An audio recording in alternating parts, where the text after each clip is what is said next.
여느 때와 다름없이 바쁜 하루를 보낸 후 나는 집으로 돌아와 지친 몸을 이끌고 소파에 몸을 던졌다. 스마트폰을 들고 SNS를 훑어보다가 우연히 흥미로운 글을 하나 발견했다. 제목은 귀신이 나타나는 집이었다. 평소 무서운 이야기를 좋아하는 나는 자연스레 그 글에 끌렸다. 서울 외곽의 작은 마을에 위치한 오래된 집 한 채. 이 집은 몇십 년 동안 비어 있었으며 들어간 사람들은 누구나 알 수 없이 사라졌다. 흥미로운 시작이었다. 내용을 좀 더 읽어보니 이 집은 1970년대 큰 화재가 발생해온 가족이 사망한 이후 아무도 살고 있지 않다는 내용이었다. 게다가 이 집 주변을 지나가는 사람들마다 기묘한 현상을 겪었다고 한다. 누군가는 희미하게 들리는 음산한 소리를 들었고 누군가는 창문 너머로 하얀 그림자를 보았다고 했다. 내 호기심은 점점 커져갔고 결국 나는 그 집을 직접 보고 싶다는 생각에 사로잡혔다. 따라서 다음 날 나는 그 위치를 찾아 나섰다. 날이 저물 무렵 나는 결국 그 집에 도착했다. 집은 생각보다 더 낡고 을씨년스러워 보였다. 벽은 회색의 페인트가 벗겨져 있었고 창문은 모두 깨져 나무 판자로 대충 막아놓은 상태였다. 입구에 서 있는 것만으로도 설명할 수 없는 불안함이 밀려왔다. 하지만 나는 이미 여기까지 온 이상 돌아갈 생각은 없었다. 주위를 둘러보니 문은 잠겨있지 않았고 문 손잡이를 돌리자 낡은 경첩이 삐걱거리며 문이 열렸다. 내부는 어둡고 싸늘했다. 작은 손전등을 꺼내 비추자 먼지가 가득한 방과 낡은 가구들이 드러났다. 집안을 둘러보던 중 갑자기 등 뒤에서 쿵 하는 소리가 들렸다. 깜짝 놀라 뒤를 돌아봤지만 아무것도 없었다. 신경이 예민해진 탓일 거라고 스스로를 진정시키며 발걸음을 옮기려던 순간 이번에는 더 큰 소리가 한층 깊게 울려 퍼졌다. 그 소리가 난 쪽으로 고개를 돌리자 어두운 복도의 끝에서 누군가가 서 있는 것이 보였다. 희미한 형체였지만 사람이 틀림없었다. 나는 당황해 손전등을 비췄지만 그곳에는 아무것도 없었다. 심장이 빠르게 뛰기 시작했고 등에서 식은땀이 흘렀다. 이쯤에서 그만두고 돌아가는 게 맞았지만 알 수 없는 어떤 힘에 끌려 복도를 걸어 들어갔다. 복도의 끝에는 계단이 있었고 계단 아래층에서 이상한 소음이 들려왔다. 무모하게도 나는 계단을 내려가 그 소리의 근원을 찾아갔다. 계단을 내려가자 지하실 문이 보였고 문틈으로 차가운 바람이 새어나오고 있었다. 문을 천천히 밀자 지하실 내부에는 오래된 가구들과 상자들이 가득 찬 가운데 그 중간에 비뚤어진 형광등이 어렴풋이 깜빡이고 있었다. 그리고 그 순간 등 뒤에서 누군가의 숨결이 느껴졌다. 갑작스럽게 몸이 얼어붙었고 공포로 인해 눈을 감았다. 두근거리는 심장 소리만이 귀에 울려 퍼졌다. 간신히 용기를 내어 눈을 떴을 때 나는 혼자라는 것을 알았다. 하지만 그 등 뒤에서 느껴졌던 감촉은 분명히 누군가의 존재를 암시하고 있었다. 도저히 여기에 있을 수는 없다는 생각에 황급히 몸을 돌려 계단을 뛰어 올라갔다. 집을 빠져나오자 밤 공기의 차가움이 나를 감쌌다. 가파르게 신경이 안정되면서 나는 뒤도 돌아보지 않고 그 집을 떠났다. 다시는 그 집에 가지 않겠다고 다짐하며 집으로 돌아오면서 나는 그 집이 진정으로 귀신 들린 곳인지를 알 수는 없었다. 하지만 그곳에서의 경험은 내게 평생 잊지 못할 공포로 남아있다. SNS의 글로만 존재할 줄 알았던 이야기가 현실이 돼 내 앞에 나타났던 그 순간 나는 그때 전달받은 공포를 아직도 생생히 기억하고 있다. 이 이야기를 마친 지금 문득 누군가 내 뒤에 서 있는 것 같은 느낌이 든다. 물론 아무것도 없겠지만 혹시나 싶어 천천히 뒤를 돌아보게 되는 것은 어쩔 수 없는 일일 것이다. 두 번째 이야기. 어느 한적한 시골 마을에 오래된 저택이 하나 있었다. 몇 세기 전 지어진 이 저택은 마을 사람들이 원래 살던 주인의 이야기에 대해 속삭이는 오싹한 장소였다. 현재 이곳에는 아무도 살고 있지 않았고 마을 사람들은 해가 지면 그 근처로도 가지 않았다. 젊은 대학생인 민수는 여름 방학을 맞아 친구들과 함께 여행을 떠나기로 했다. 그들은 특별한 모험을 찾고 있었고 인터넷에서 저택에 대한 이야기를 접하게 된다. 민수의 친구 중 한 명이 호기심 가득한 목소리로 말했다. 저런 곳에 가본 적 있어? 아무도 없는 곳이고 유령이 나온다고 하네. 그렇게 호기심 많은 5명의 친구들은 저택으로 향하기로 결정했다. 그들은 이 모험이 색다른 추억이 될 것이라고 생각했다. 저택에 도착했을 때 그곳은 정말로 음산했다. 입구에서부터 고풍스러운 문양이 새겨진 대문이 그들을 맞이했고 날개를 펄럭이며 타고 있는 까마귀들 이어둠 속에서 그들을 바라보고 있었다.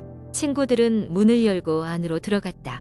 먼지와 거미줄이 가득한 내부, 삐걱거리는 나무 바닥이 그들의 발끝에서 소리를 냈다. 구석구석 돌아다니던 그들은 오래된 사진들을 발견했다.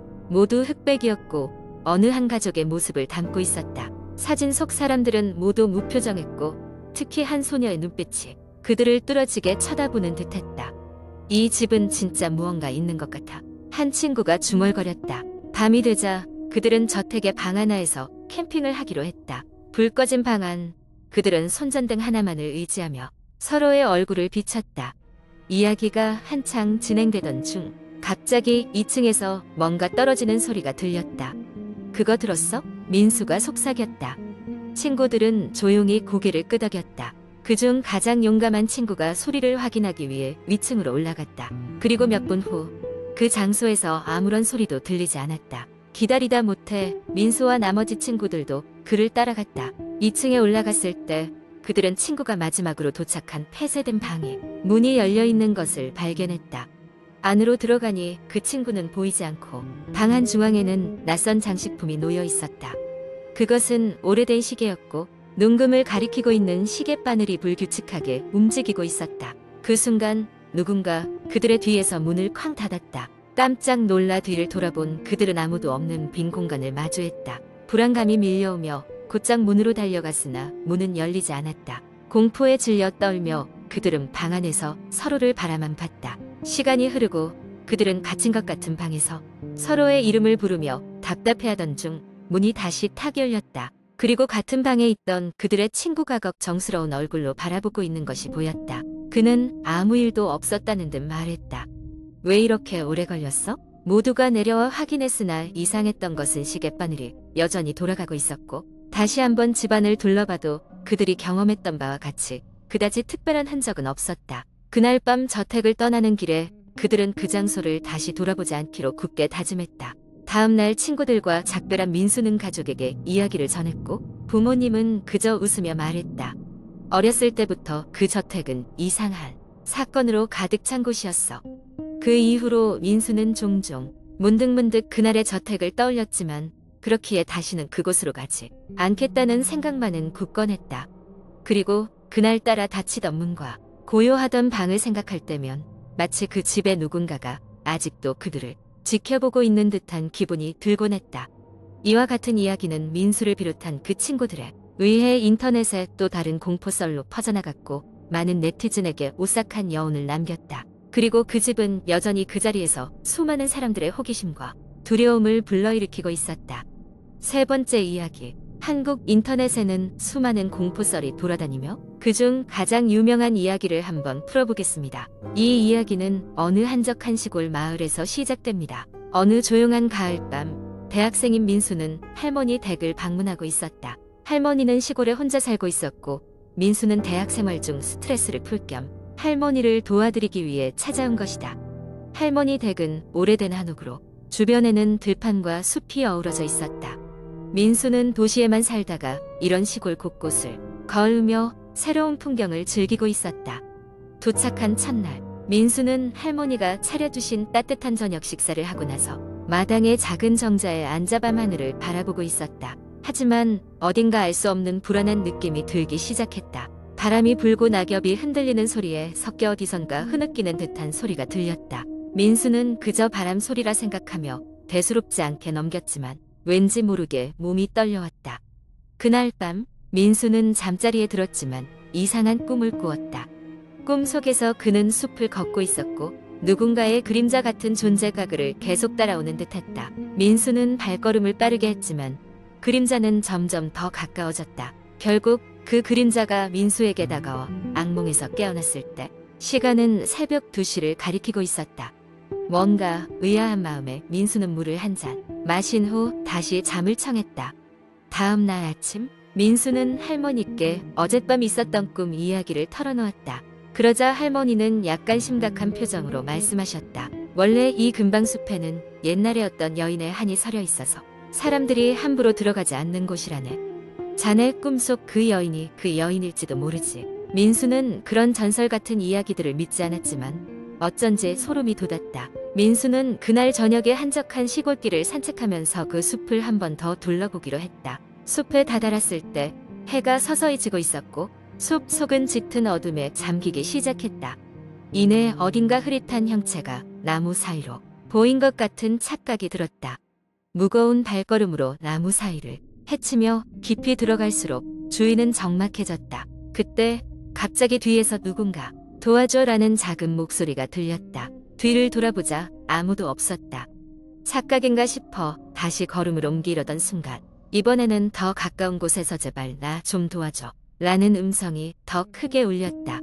민수는 놀라고 두려운 마음에 얼른 그곳에서 벗어나려 했지만 그 순간 숲길을 밝혀주던 휴대폰의 불빛이 꺼졌다. 발을 헛디디며 어둠 속에서 방향 감각을 잃은 민수는 필사적으로 숲길을 벗어나려 애썼다. 그때 저 멀리서 희미한 불빛이 보였다. 민수는 그 불빛을 향해 달려갔고 가까이 가자 오래된 건물이 나타났다.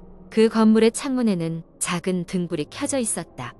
건물로 들어간 민수는 작은 방 안에서 오랫동안 쓰이지 않은 듯한 옛날 물건들 가득한 것을 볼 수 있었다. 그러던 중 방 한 구석에서 이상한 소리가 들려왔다. 신발 바닥으로 무언가 걸리는 것 같은 느낌이 들어 아래를 보니 누군가의 일기장이 놓여 있었다. 먼지가 쌓인 일기장을 열어보니 그 안에는 오래된 날짜와 함께 누군가의 비통한 삶이 적혀 있었다. 특히 마지막 페이지에는 이곳에서 난 아직 떠나지 못했어. 누군가 나를 찾아주기를 바랄 뿐이야. 라는 문장이 적혀 있었다. 공포에 질린 민수는 그 일기장을 덮고 방을 나와 숲길을 재빨리 빠져나갔다. 다행히도 다시 숲을 나가는 길은 찾을 수 있었고 가슴이 두근거리는 가운데의 할머니 댁으로 돌아왔다. 그 이후로 민수는 그 숲에 다시 발을 들이지 않았다. 도시로 돌아온 이후에도 민수의 머릿속에는 그날의 사건이 잊히지 않았다. 그 이후로 민수는 아무리 바빠도 가끔씩 할머니 댁을 찾아가 그 숲 주변에 무슨 이상한 일이 없는지 몰래 확인하곤 했다. 하지만 그날 이후로는 아무 일도 일어나지 않았고 민수는 그것을 그저 자신이 만들어낸 환상일 뿐이라며 스스로 위로하려 애썼다. 하지만 마음 한구석에는 여전히 그 숲의 여인이 누군가 찾아주기를 원하는 마음이 있음을 부정할 수 없었다.